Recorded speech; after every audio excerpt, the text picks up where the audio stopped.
Eric, thank you. We do begin with breaking news out of Kenosha this morning. A death investigation underway near 46th Street and Sheridan Road. And police tell us that 2 adults were stabbed to death at that location. Right now, that's all we know about the victims. Police do also add that 1 person is in custody. And the big story this morning also from Kenosha. No charges filed against the police officer who shot Jacob Blake 7 times last August. The Kenosha County District Attorney announcing he will not file those criminal charges against law enforcement nor Jacob Blake in this case. We have team coverage this morning of this big story. Angelica is tracking the family's response to that announcement. First, though, we're going to go to Amelia Jones live in Kenosha with what ultimately led to the DA's decision.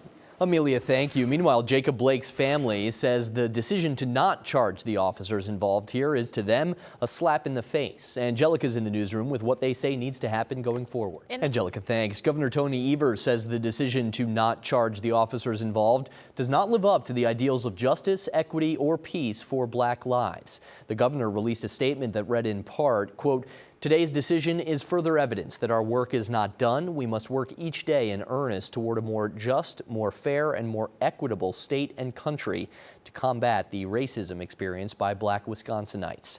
I hope for peace and justice for Jacob, his family, and the entire Kenosha community." And the DA in yesterday's press conference spoke for about 2 hours explaining in detail his decision to not file charges against any of the police officers involved. That press conference was loaded with new details, and we did post the entire video for you on fox6now.com as well as the Fox 6 News app. Kim, thank you. This morning, Democrats are inching closer to taking control of the U.S. Senate as at least one of Georgia's Senate runoff elections has flipped blue in a history-making election at that. Raphael Warnock won one of the state's 2 coveted Senate seats, and that makes him the first Black senator in Georgia history. The other Senate race between Republican David Perdue and Democrat Jon Ossoff remains too close to call at this point, just 16,000 votes separating the candidates.